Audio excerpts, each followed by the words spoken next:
आखिरकार आज गृह मंत्रालय ने पीएफआई पर 5 साल की पाबंदी लगा दी है और कई धड़ों से इसकी मांग बहुत पहले से ही हो रही थी, लेकिन यह प्रतिबंध पुख्ता सबूतों के आधार पर लगाई गई है और ईडी और एनआईए की 7 दिनों तक चली रेड में ऐसे ऐसे साक्ष्य सबूत मिले हैं जो हतप्रभ करने वाले हैं। सामाजिक समरसता और कल्याण का मुखौटा ओढ़े इस संगठन का सपना था भारत को इस्लामिक स्टेट बनाना। दंगे, फसाद और आतंक का ताना बाना उसी सपने को पूरा करने की सीढ़ी थे। स्पेशल रिपोर्ट के साथ कर रहे हैं इस बुलेटिन की शुरुआत।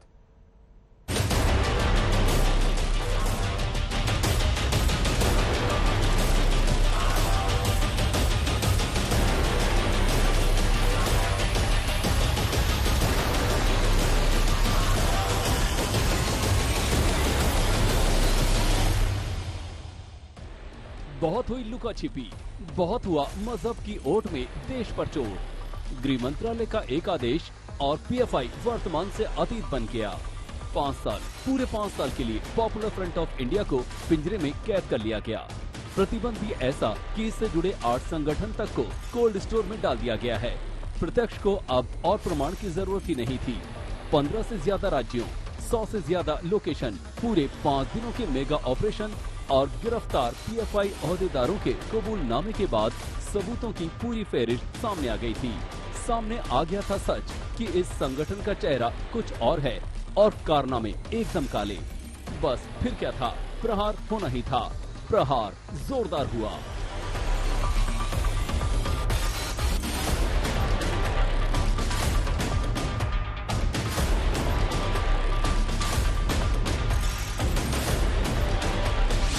ये केंद्र सरकार के गृह मंत्रालय का गजट नोटिफिकेशन है। इसके अल्फाज जितने काले हैं उतने ही काले रहे हैं पीएफआई के कारनामे। इसलिए ये आदेश पीएफआई की किस्मत पर सिर्फ 5 साल के लिए हमेशा हमेशा के लिए ताला साबित हो सकता है। खैर, इन कागजों में फिलहाल प्रतिबंध 5 साल का है। ये प्रतिबंध इसलिए लगा है क्योंकि इसके खिलाफ आतंकी गतिविधियों में शामिल होने के सबूत मिले, क्योंकि पीएफआई के खिलाफ देश विरोधी गतिविधियों में शामिल होने के सबूत मिले, क्योंकि पीएफआई ने गैर कानूनी तरीके से फंड इकट्ठा किए, फंड का देश के खिलाफ इस्तेमाल किया, क्योंकि पीएफआई ने दूसरे धर्म मानने वालों को टारगेट किया, उनकी हत्या की, क्योंकि पीएफआई ने चर्चित चेहरों को निशाना बनाने की साजिश की, क्योंकि पीएफआई ने विस्फोटक तैयार करने का प्लान किया, सार्वजनिक संपत्तियों को नुकसान पहुंचाया, क्योंकि पीएफआई ने आईएसआई और जमात उल मुजाहिदीन जैसे अंतर्राष्ट्रीय आतंकी संगठनों से सांठगांठ की, क्योंकि यूपी, कर्नाटक और गुजरात जैसे राज्यों ने पीएफआई पर बैन की सिफारिश की थी।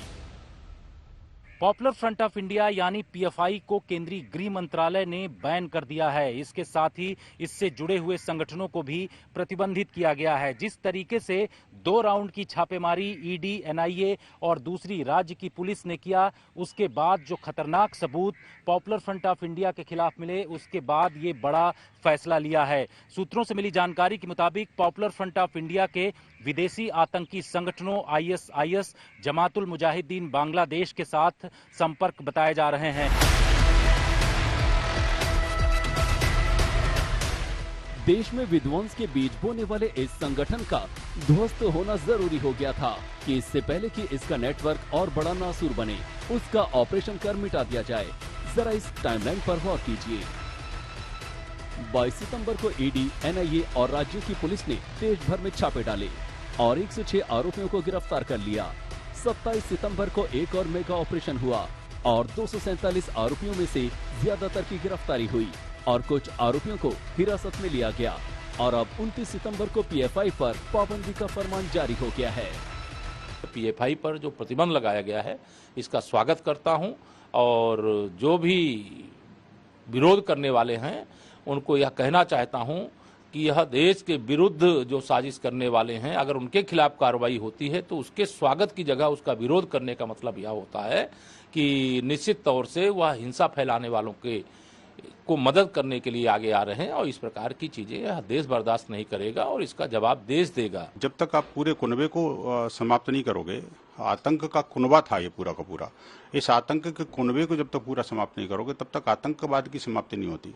लेकिन बात ये भी देखने की है कि अब इनके जो राजनीतिक जो पैरोकार हैं और जो इनके जो सपोर्टिव ऑर्गेनाइजेशंस हैं या जो सपोर्टिव लोग हैं जो उन आतंकियों को पनाह देते थे, उनको पैरोकारी करते थे, उन पर भी कहीं ना कहीं अंकुश लगाने की जरूरत है। नहीं तो वही बात होगी कि जैसे सिमी के बाद पीएफआई जन्मा और पीएफआई के बाद कोई और एक और सीएफआई आ जाएगा। तो ये चीज बहुत जरूरी है इसमें बेसिकली कि इस पर प्रतिबंध लगना चाहिए।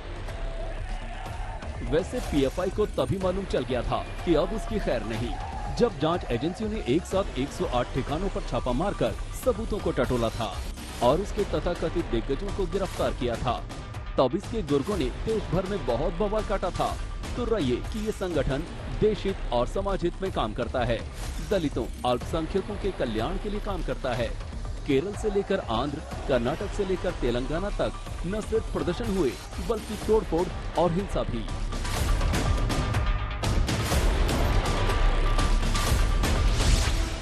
लेकिन दबाव बनाने का सारा फार्मूला कपूर की तरह उड़ गया, सारा गणित गड़बड़ा गया।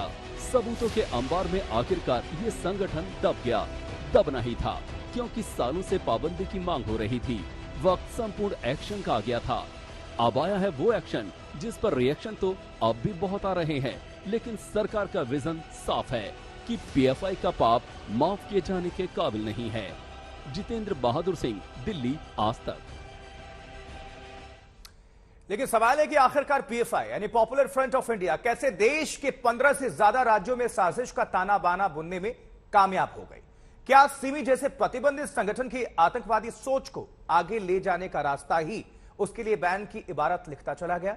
हिंसक और आतंकी वारदातों में करीब 15 साल पुराने पीएफआई की हिस्सेदारी पर आपको दिखाते हैं एक और स्पेशल रिपोर्ट।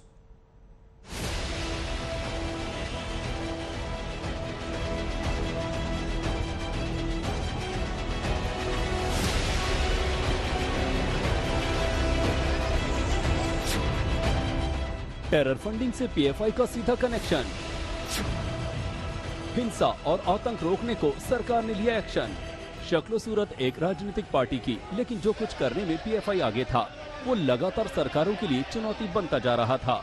न हिंसा रुक रही थी, न हिंसा फैलाने के लिए फंडिंग और न ही विवादित बयानबाजी। 2006 में बने पीएफआई पर शुरू से ही उसे सिमी का नया अवतार होने के आरोप लगते रहे हैं, जो एक वक्त में टेरर कनेक्शन के जरिए तमाम राज्यों की नाक में दम किए हुए था और आखिरकार उस पर बैन लगा दिया गया था। वजह साफ थी, सिमी के खासम खास पदाधिकारियों को पीएफआई ने अपने यहाँ आला पदों पर बैठाया। तभी से जांच एजेंसियों को ये संगठन खटकने लगा था। ऊपर से इसके कामकाज करने का तरीका भी वैसा ही था, वही आतंकी संगठनों से कनेक्शन और हत्याओं के आरोप। जुलाई 2012 में कन्नूर में स्टूडेंट सचिन गोपाल और चेंगनूर में एबीवीपी नेता विशाल पर चाकू से हमला हुआ, जिसका आरोप पीएफआई पर लगा। 2012 में केरल सरकार ने हाई कोर्ट में बताया कि हत्या के 27 मामलों से पीएफआई का सीधा सीधा कनेक्शन है। इनमें से ज्यादातर मामले आरएसएस और सीपीएम के कार्यकर्ताओं की हत्या से जुड़े थे। पटना में गजवाए हिंद बनाने के लिए बड़ी साजिश हो रही थी, जिस पर एनआईए को दखलंदाजी करनी पड़ी। इसके अलावा तेलंगाना में कराटे ट्रेनिंग के नाम पर हथियार चलाने की ट्रेनिंग दी जा रही थी और फिर कर्नाटक में भ्रूण हत्या मामले में भी कनेक्शन सामने आया था। हिजाब विवाद और फिर प्रदर्शनों के दौरान पीएफआई की फंडिंग की भी जांच हुई थी। नागरिकता कानून को लेकर यूपी में हुई हिंसा के दौरान पीएफआई से जुड़े आरोपियों से आपत्तिजनक सामग्री मिली थी। पॉपुलर फ्रंट ऑफ इंडिया यानी कि पीएफआई का गठन 17 फरवरी 2007 में किया गया। जानकारी यह है कि दक्षिण भारत के 3 मुस्लिम संगठनों का विलय करके इस संगठन को बनाया गया, जिसमें केरल के national democratic for front, Karnataka के फोरम फॉर डिग्निटी और तमिलनाडु के मनिथा परिसाई संगठनों को शामिल करके पॉपुलर फ्रंट ऑफ इंडिया को 2007 में गठित किया गया। माना जाता है कि अलग अलग राज्यों में यानी कि देश के 23 राज्यों में पॉपुलर फ्रंट ऑफ इंडिया के कार्यकर्ता और खुद इसके बड़े बड़े नेता सक्रिय हैं। नेशनल स्टूडेंट इस्लामिक मूवमेंट के बैन लगने के बाद यानी सिमी पर जब केंद्र सरकार ने बैन लगा दिया, तो उसके बाद इसका कैडर जो है वो पॉपुलर फ्रंट ऑफ इंडिया में किसी न किसी रूप में जुड़ गया और उसको विस्तार देने लगा। एनआईए और ईडी की जांच में पीएफआई की कारगुजारियों से पर्दा उठता चला गया।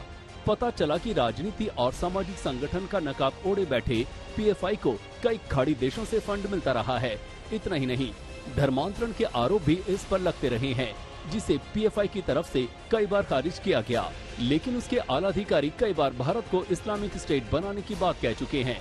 यही वजह है राष्ट्रीय सुरक्षा के मद्देनजर इसके नेटवर्क को नेस्तनाबूद करने का फैसला लिया गया। जो उचित है वही किया गया है। पूरे देश की सुरक्षा का मामला है। देश में सभी लोगों की ऐसी डिमांड है कि अराजक तत्व कोई भी हो तो उससे देश को बचाया जाए। तो इसलिए जो भी कार्यवाही की गई है वो जनहित में और देश के हित में की गई है, वो स्वागत योग्य। तो ये देश की सुरक्षा और देश के लोगों की सुरक्षा को ध्यान में रखकर किया है। लेकिन अफसोस की बात है कि इसमें भी कुछ लोग अपने सियासी नफे और नुकसान का बुरा भाग कर रहे हैं। ये दुर्भाग्यपूर्ण है, दुखद है। हम सरकार ने जो फैसला किया है, ऐसी शैतानी ताकतों के खिलाफ, ऐसी आतंकवादी ताकतों के खिलाफ, ऐसी ताकतें जो ताकतें की हमारे देश में, हिंदुस्तान में आतंकवादी ताकतों की परछाई या प्रॉक्सी के तौर से लगातार कई वर्षों से काम कर रही थी, ये देश की सुरक्षा में और देश के हित में बड़ा फैसला है, कड़ा फैसला है। पुरानी कहावत है, जैसा बोया जाता है वैसा काटा जाता है। गृह मंत्रालय की रिपोर्ट भी यही कहती है कि पिछले 15 सालों में पीएफआई ने विदेशी फंडिंग की मदद से साजिश का जो ताना बाना बुना है उसे तार तार करना बेहद जरूरी था। दिल्ली से जितेंद्र बहादुर सिंह के साथ आज तक ब्यूरो।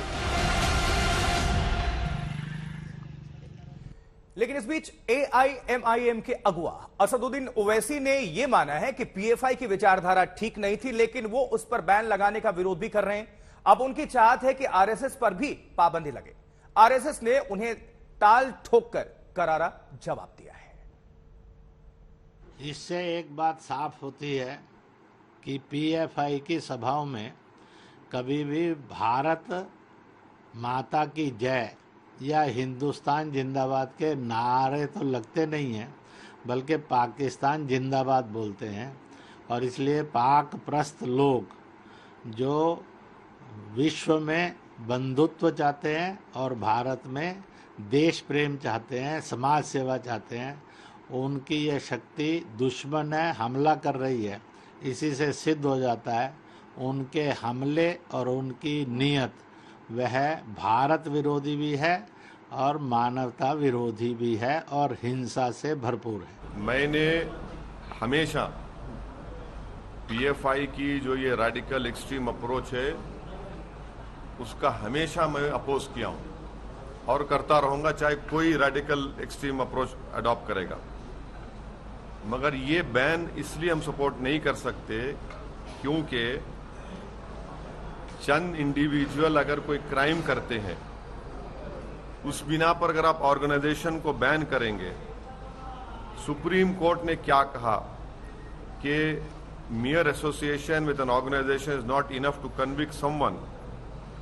ये जो ड्रैकोनियन बैन जो लगाया गया है ये मुस्तकबिल के लिए डेंजरस चीज है।